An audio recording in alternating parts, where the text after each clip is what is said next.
And obviously, I'm still working on that intro, but we will figure it out.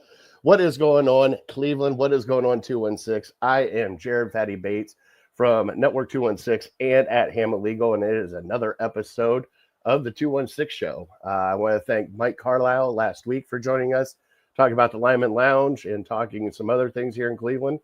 But tonight I got a very special guest added on here. We have Heather is joining me right now. I'll bring her in and she will introduce herself. Heather, thank you so much for joining me tonight. How are you doing? So I'm great. Thank you. Thank you so much for having me. Just like we were talking about at the beginning of the show, it's a great sports nirvana today. So I'm excited to be on a Cleveland show when we have some of our local teams that are playing. So thank you so much for having me. Perfect. Tell us a little bit about yourself and your Cleveland fandom here and what you're doing right now. Yeah. It's rabid fandom, right? I think it's a way of life at this point. I actually call it a mental illness because we keep coming back. We keep coming back for the abuse and we love it. You can find me on X or Twitter, whatever you want to call it, at Love Buckeyes. And I have two podcasts that I do. One is the Best Doggone Podcast in the Land, and then one is with the Bougie Sports Squad.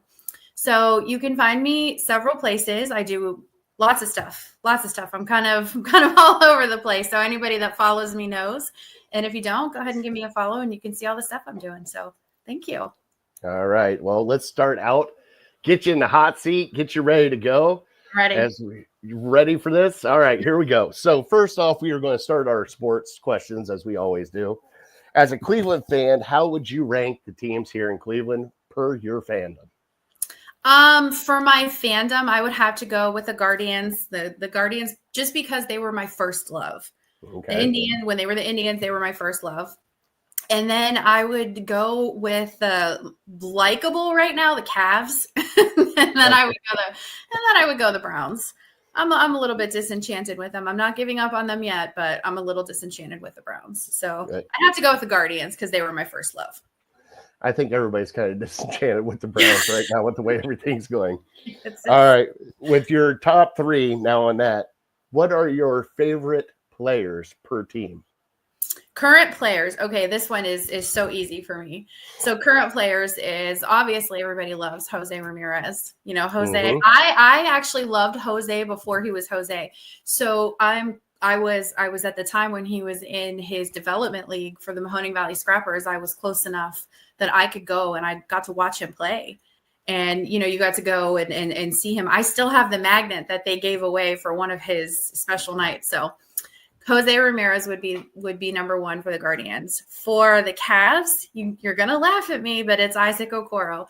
Anybody that follows me knows that I am obsessed with Isaac Okoro. I love him. I have all of his shoes. So that's my guy.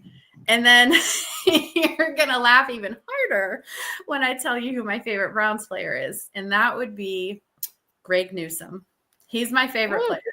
Why would I laugh at that? That's okay. A lot of people laugh at that one because it's Greg Newsome, right? But I will tell you, I've met him. I've actually met Isaac Okoro too. Isaac is very shy, but Greg Newsome is the nicest guy ever. I've met him twice. And both times he's so friendly. So yeah, that tough guy persona on the field, he's really nice off the field. Love the guy. All right. You are an Ohio State fan. Yeah. Are you ready? Now this question came from one of my friends because he's kind of like me. I'm a Buckeye fan too. So that's part of what makes my show so much fun because I have a Michigan fan on my show. All right. So as an Ohio State fan, would you rather beat Michigan or would you rather win a national championship? So this is easy to answer this year. I would absolutely rather I'd rather lose to Michigan and win a natty every year. Actually, I would rather lose to Michigan 5 years in a row and get like 2 or 3 natties out of it. That's definitely the national title. It just means more than beating that stupid team. Now it does. Okay. Because he asked me this and I came back with the rebuttal of like, well, growing up, I've seen national championships from Ohio State, 02, and on. I'm like 14, yeah. Yeah, so I'm just like, yeah, it's nice winning a national title, but it's also so much better to beat Michigan too if you could do it. No. I mean, it was hard losing to them this year because of the way we lost and, just the expectations.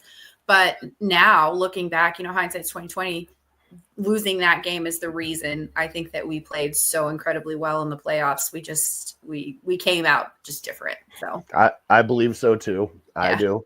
All right. So who is your favorite Ohio State player? And who is the best Ohio State coach? Okay. So favorite Ohio State player of all time is Chris Gamble. Okay.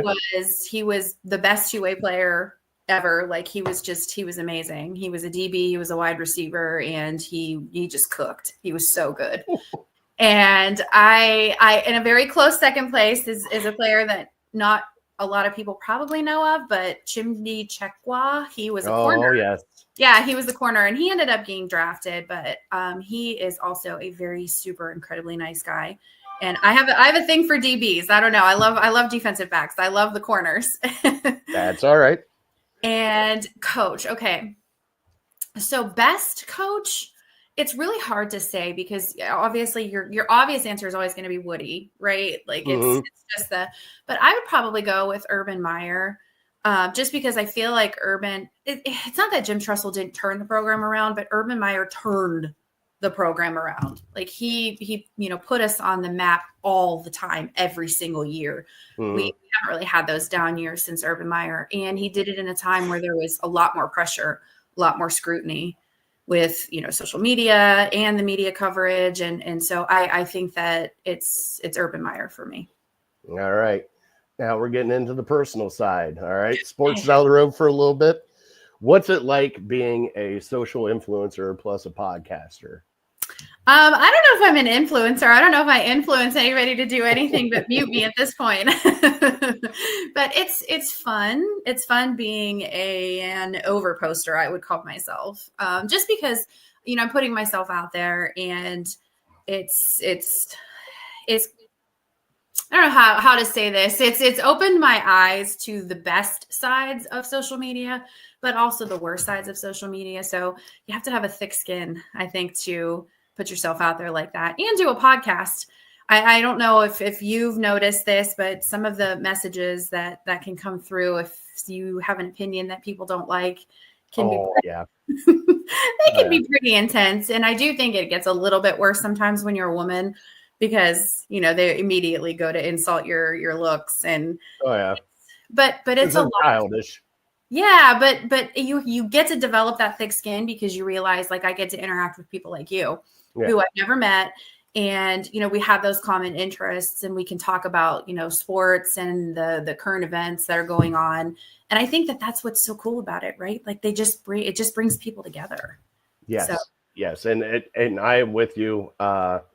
You know how many times I've been called a fat ass? I don't know what I'm talking about, all that stuff. And I'm like, I just sit here laughing off. Like I talk to my family about it, my wife, and she laughs at it. I'm like, look at this one. I'm like, this is funny. Yeah, honey. Some are so good that I do have to share. There was one that was my favorite insult ever. I had to share it. They said that I should always wear my glasses when I do a podcast because then I don't look as stupid as I sound. Oh my God. Okay, I gotta give you credit for that one. That one was pretty original. Like you insulted my intelligence and low-key my looks at the same time. Okay, I'll give you your due on that one. Perfect. All right. All right. So you've been to a lot of sporting events. I've seen the pictures. A lot of people have seen the pictures. What is one of the best sporting events that you've been to? Okay, what are we considering an event though? Because I would say best in my eyes, the best event that I ever went to was the parade when the Cavs won the championship. That was probably by far my favorite, just because of you can't describe that feeling, and no matter what I ever do, nothing is gonna chase that high of the first one ever. So, and you just had a million people in like a 3-block radius, what it felt like. And nobody was fighting with each other. Nobody was arguing. Everybody was just happy. And it was one of the best moments of my life ever. And that's sad, but it's true. I remember the exact time that it happened because I remember kicking my kids' door open. They were Yeah. already in bed, Yeah. and my kids were probably 16. Yeah, they were 3 at the time. Mm-hmm. And I kicked open the door and started screaming at them. They had no idea what was going on. My Yeah. wife's yelling at me. She's like, "Put the kids down." I'm like, "I can't. I have no control. I have no control. I remember just shaking, just sitting there shaking. And then as soon as we just cried. You just cried. Oh, I couldn't believe it because I couldn't either.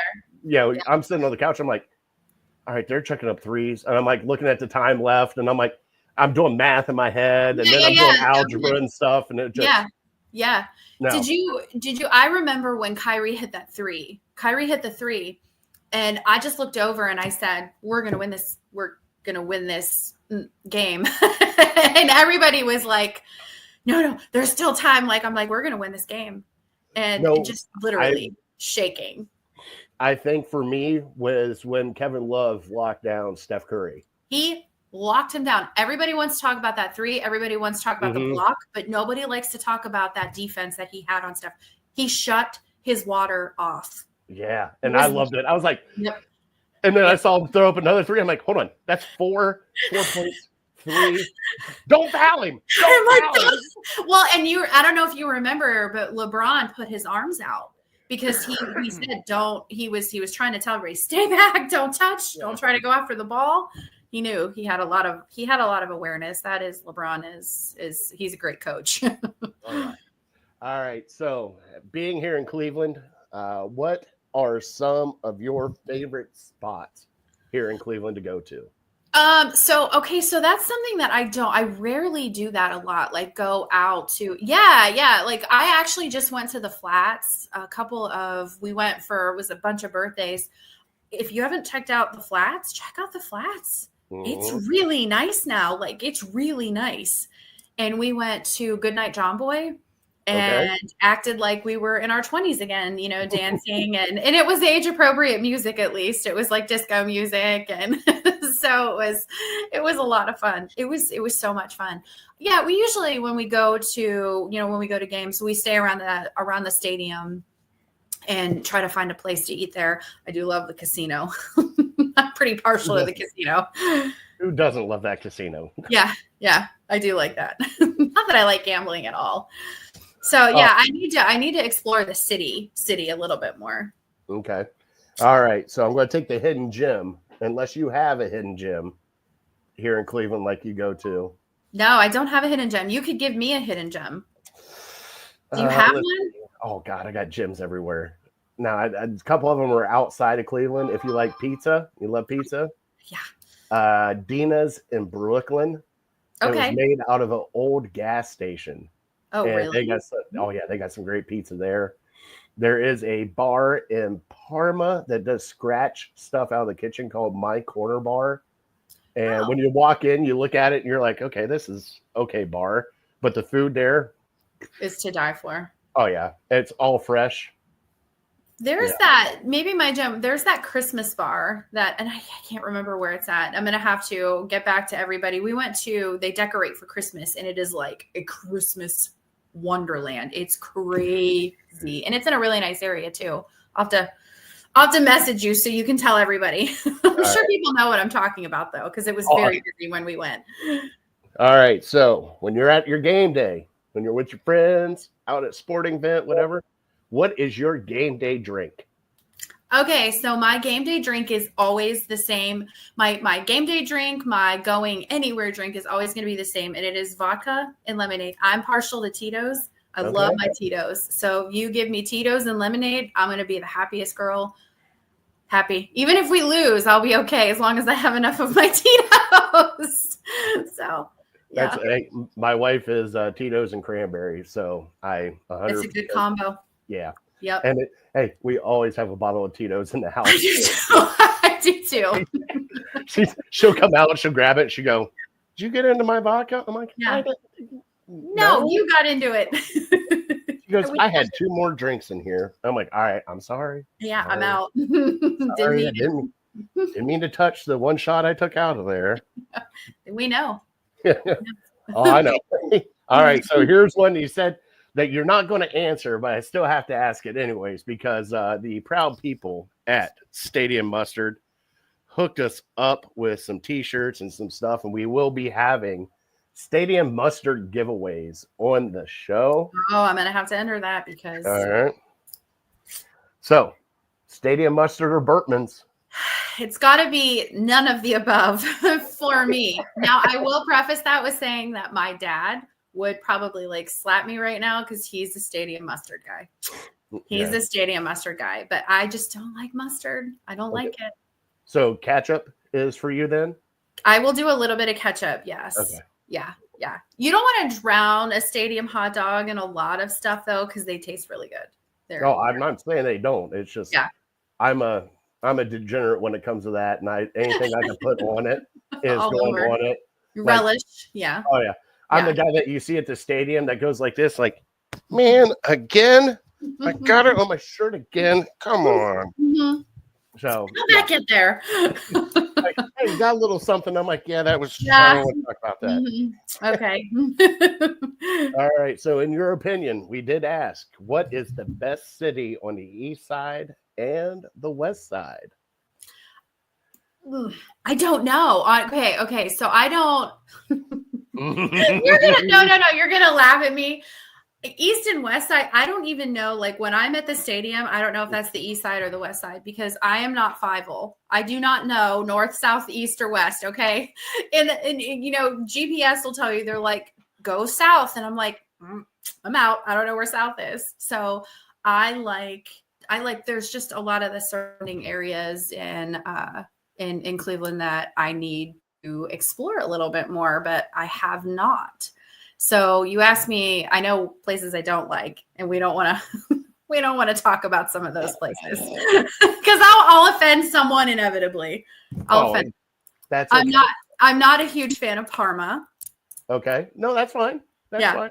Not my definitely not my favorite place. Definitely not my favorite place. There is some places in Parma that are very nice though. I'm sure there are. I'm definitely. It's just like every city though, honestly, right? It's just every city. The places I've been to in Parma haven't been so great. I am partial to Beechwood. I would consider that like the Cleveland area. I do love Beechwood. I considered moving there at one point. That is out on the east side. All right. See, there you go. I'll take that one. There you go. And I do love, I don't know if it would be the Cleveland area, but Strongsville, like in that area. I love so that'd be west side. That'd be southwest. So there's my two. There you go. You're good to go. All right. So I did ask Mike this, and he said it was a great question, and it always will be a question on here.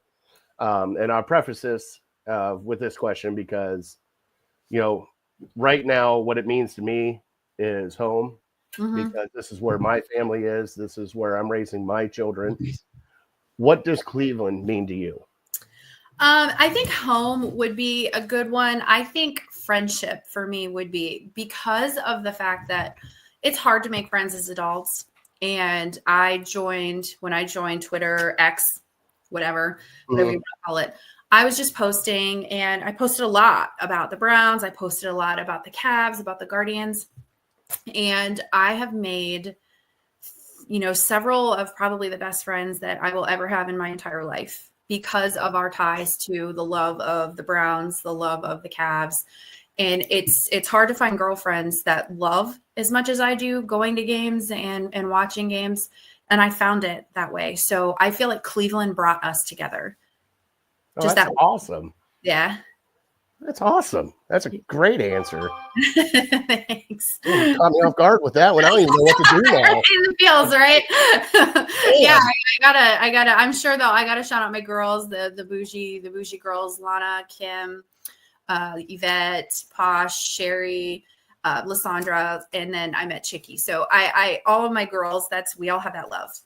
That's and awesome. We all met that way. That is awesome. All right. What is some advice you can give somebody in podcasting or doing stuff that we do right now? My advice, there would be a couple of pieces of advice. One is just keep going because your first ones are going to be awful. I look back at some of the very first ones that I did, and I was like, what made me think I could keep doing this? So just keep going and rewatch your own podcast back. It's uncomfortable and it's weird, but rewatch it so you can see what you need to do better and come prepared. Come prepared. Don't come on a podcast and don't have a clue what you're going to do. You need to have an outline. You need to have topics. You need to have great guests, I think. And just keep going. Just keep doing it. If you like it, keep doing it. It doesn't matter if you're going to get 1 or if you get 10,000 viewers. If it's something that you enjoy, just keep doing it. That's awesome because that's what I a little behind the story for mine. When we started Illegal Ham to the Face, it was just an audio podcast, everything else. And I bought a microphone, thought the microphone was working great. And when we were at certain places, because we would just go to somebody else's house and record and kind of bounce back and forth. And it was like, why are you so much louder than the other person? Like, we should both be like the same level. Why is it such a different balance? Did not realize that microphone was not working, and we were going off my computer microphone for about 5 weeks. And I finally figured it out. And I went, well, damn. All right, got to change that up now. Oh my God, are you still there?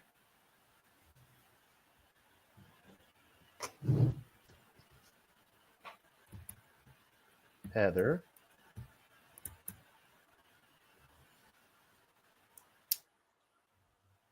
And technical difficulties. We got her back. We had a little hiccup with the it's all right. It happens. That's what this show's all about. It happens. Yep. All right.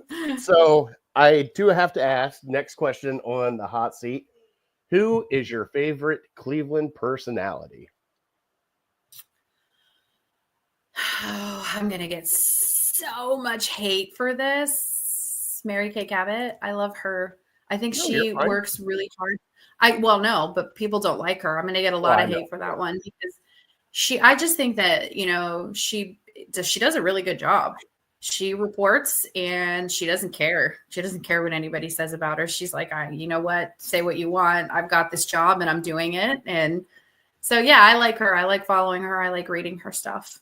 Okay. Hey, and I wouldn't like, yeah. And I mean, I'm not like super into like the celebrity thing. So I guess that would be my favorite Cleveland person, unless it's MGK. MGK. Well, I was thinking like personality because I wanted to ask the question because we got so many news channels here. It's like, what's your favorite news channel? And when I think of Cleveland personality, it could be anybody in Cleveland that you like, whether it be a reporter, radio show host, whoever. Like Mike picked Ken Carman was his. So yeah, Ken Carman does that. I don't love Ken Carman, but I can see the draw with him. I mean, I've actually seen him in person, and he's larger than life. He commands a room.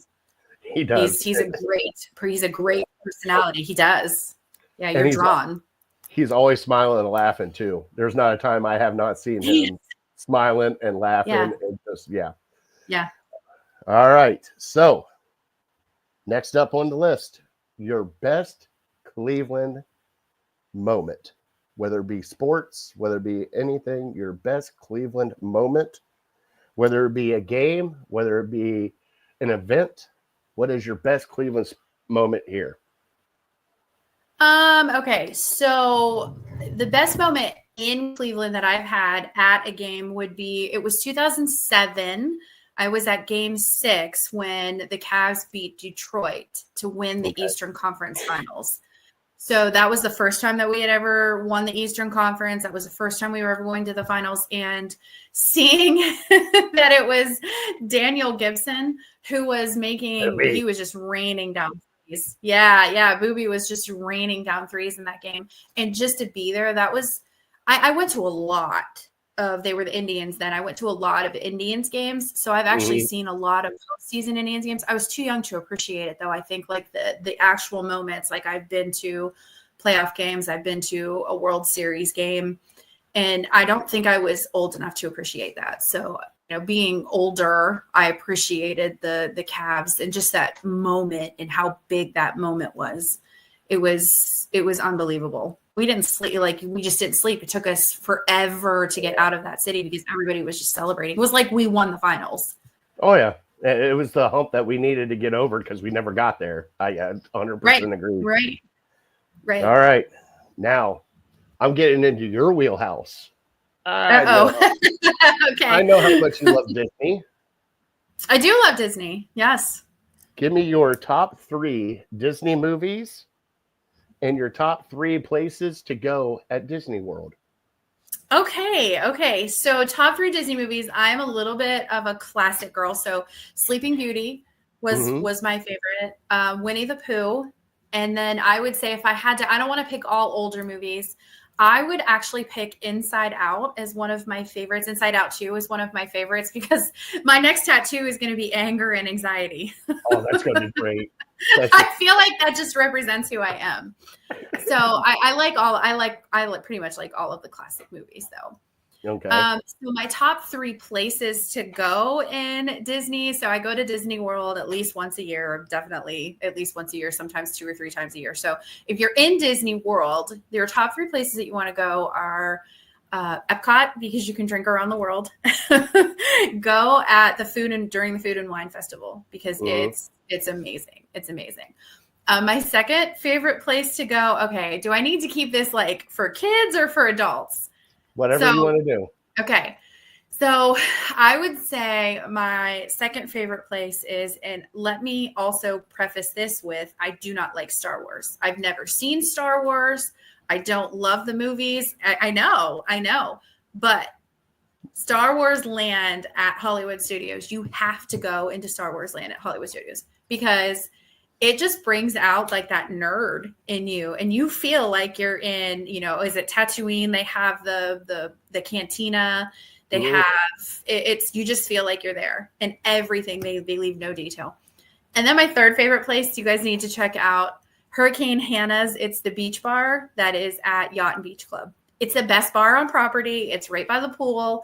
It's a really good bar, and they have decent food. So yeah, I got to check out Hurricane Hannah's if you want to drink. Yeah, we took my kids as soon as COVID came out. They closed down Disney World, and we already had planned. We already had everything bought, ready to go. Yeah, and they shut it down. We had to go with mask down that fall, and I was there. Oh my God, it was 7,000 degrees out. And that's what I told my wife. I'm like, I'm standing in line with a mask on. Yeah. 6 feet away from people. It was not the best experience for the pool for the kids, but they had a blast. We went to Animal Kingdom, which I loved. I love Animal Kingdom. Yeah. Loved Animal Kingdom. We went to the one with the new Toy Story ride. Yeah, that's Hollywood Studios. Toy Story Midway Mania. There's Toy Story Midway Mania, and there's Slinky Dog Dash. Yeah. And then we went to the Magical Kingdom too. So yeah.